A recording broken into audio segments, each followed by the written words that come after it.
Most EV owners assume their battery is fine. The range looks normal. The car drives the same. But by the time degradation becomes obvious, the damage has already been building for years. And in most cases, the owner caused it without ever realizing it. Here's something that doesn't get talked about enough. Take two identical EVs, same model, same year, same battery chemistry. 3 years later, one still delivers close to its original range. The other has lost a noticeable chunk, enough that the owner is already looking at their warranty paperwork. What's the difference? It's not luck. It's not a manufacturing defect. In most cases, it comes down to how the car was treated, specifically a handful of habits that seem completely harmless on the surface, but quietly stack up over time. Unlike a gasoline engine, which announces its problems with noise, smoke, and dashboard lights, an EV battery fails silently, gradually. A mile here, a mile there, until one day, the range drop is impossible to ignore. The frustrating part is that most of the damage happens during normal use, not from abuse, from convenience. The looks fine habits that add wear. Most battery wear doesn't come from anything dramatic. It comes from the kind of habits that feel responsible. Plugging in every night so you always start full, topping off at the shopping center because the charger is right there, leaving the car parked at 100% over a long weekend because you might need it. These don't feel like mistakes. They feel like preparation. But here's what's actually happening inside the battery. Lithium-ion cells, the type used in virtually every modern EV, are under the most chemical stress at the extreme ends of the charge spectrum. A battery sitting at 100% isn't stable. Lithium is highly reactive in that state, and the longer it stays there, especially in warm conditions, the faster certain chemical side reactions eat into its long-term capacity. The sweet spot that battery engineers consistently point to is 20 to 80%, not because it's a marketing guideline, because it's where the cells are most chemically stable, and where the least amount of unnecessary wear accumulates. Charging to 100% for a road trip? Fine. Doing it every single night and leaving the car parked there for 10 hours? That's repeated stress on the cells with no benefit to show for it. Small things, repeated consistently, that's where the degradation lives. Why modern EVs hide battery stress so well? Here's what makes this especially tricky. Your car won't tell you when it's under stress. After every charge cycle, even a damaging one, the car still drives normally. The range estimate looks the same. The acceleration is identical. Nothing feels different. Battery degradation doesn't announce itself. It accumulates invisibly, and the car's own software even masks the early stages by adjusting how it reports capacity. You might lose 5% of your battery's actual capacity before any number on the dashboard changes. Data from real-world EV tracking shows that most owners see roughly 1 to 2% range loss per year under typical conditions. That sounds small, but if you're unknowingly stacking stressful habits on top of normal aging, that rate climbs and it compounds. The damage from year 1 makes year 2 slightly worse, and so on. It's also worth knowing that battery degradation doesn't follow a straight line. Most EVs experience a slightly sharper drop in the first 10,000 to 20,000 miles as the battery settles and the protective internal layer fully forms. After that, degradation levels off into a slower, steadier decline. That early drop catches a lot of new EV owners off guard, but it's completely normal. What's not normal is when the decline continues steeper than expected, which is usually a habit problem, not a chemistry problem. By the time range loss becomes obvious enough to notice, years of quiet wear have already happened. The combination that causes the most wear. One bad habit alone usually won't destroy your battery. The real problem is when they stack. Consider this scenario. It's summer. You've been driving hard, highway speed, climate control running, and you pull into a DC fast charger with the battery warm from use. You charge to 100% because you've got a long drive ahead. Then the trip gets canceled, and the car sits in the driveway all afternoon in direct sunlight. Every single variable in that sequence accelerates degradation. Heat is the biggest single enemy of battery longevity. High temperatures speed up the harmful secondary chemical reactions inside the cells. The ones that consume lithium, thicken the protective layer in the anode, and slowly eat into capacity. A battery that regularly operates in heat degrades faster than the same battery in a cooler climate. Full stop. Combine heat with a high state of charge and the stress multiplies. Combine both of those with frequent fast charging and you've created the most damaging environment a lithium-ion battery can sit in. DC fast charging pushes extremely high current into the battery in a short window. The physics of that process generates significant heat and can cause lithium to deposit on the anode surface rather than proper intercalating, a problem called lithium plating, which reduces capacity and increases internal resistance over time. Modern EVs handle occasional fast charging without issue. The problem is using it as your daily default. These three factors, heat, high charge, percentage, and frequent fast charging, aren't equally bad on their own.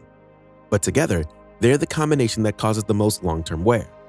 Before we go any further, if this is giving you a clear picture of how your battery actually works, hit subscribe.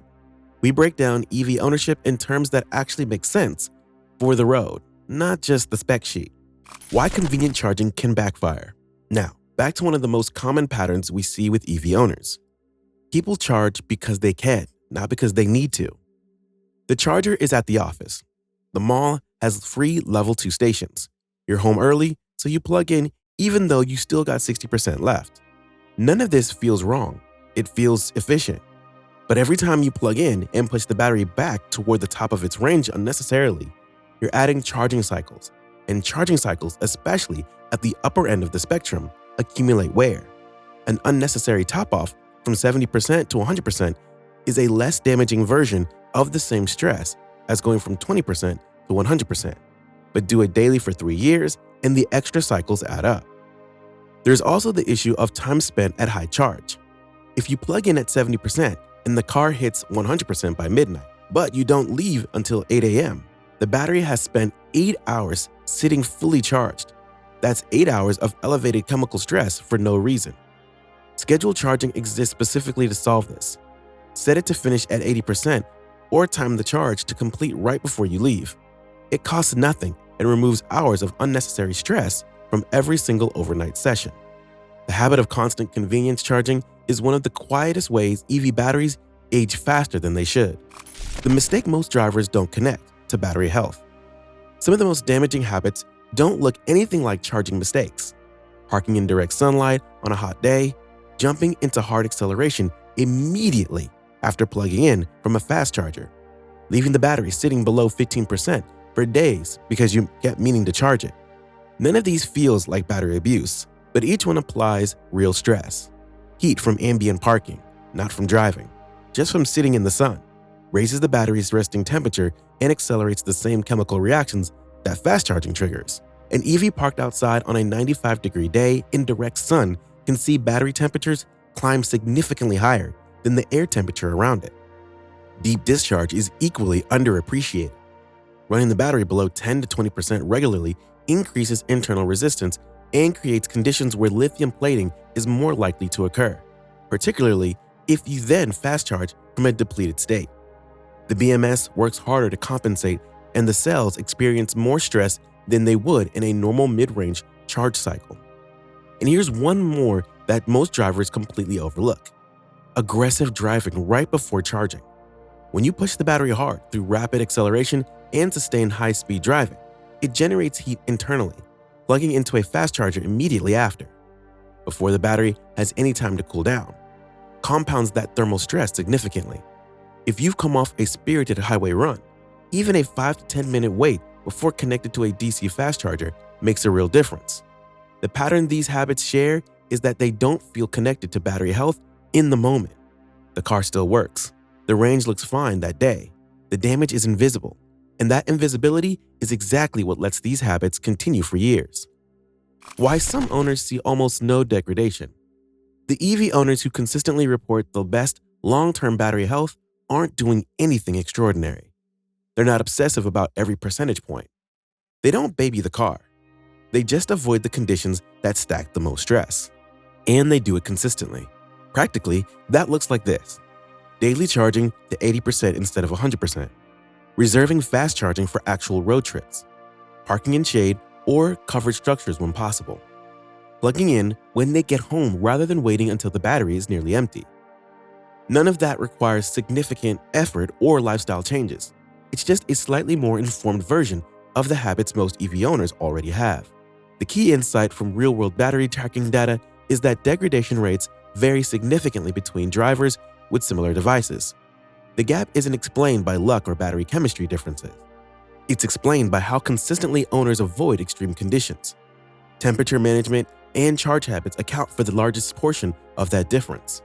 Awareness, applied constantly over time, is what separates a battery that holds 90% of its original capacity at 100,000 miles from one that's already noticeably diminished.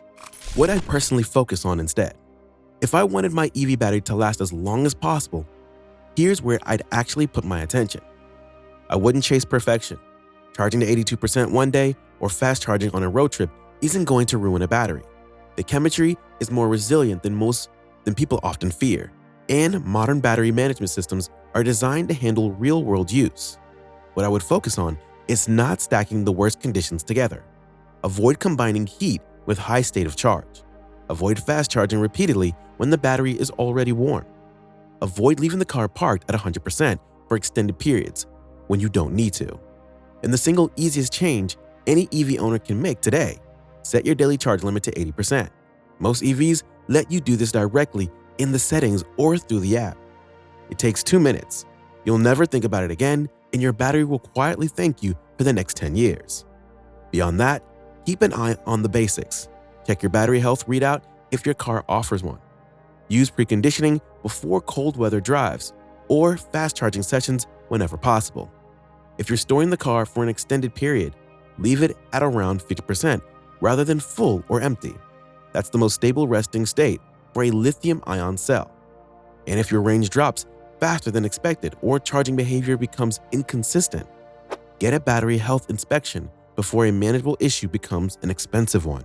The goal isn't to treat your EV like a museum piece. It's to stop doing the things that wear it down for no reason.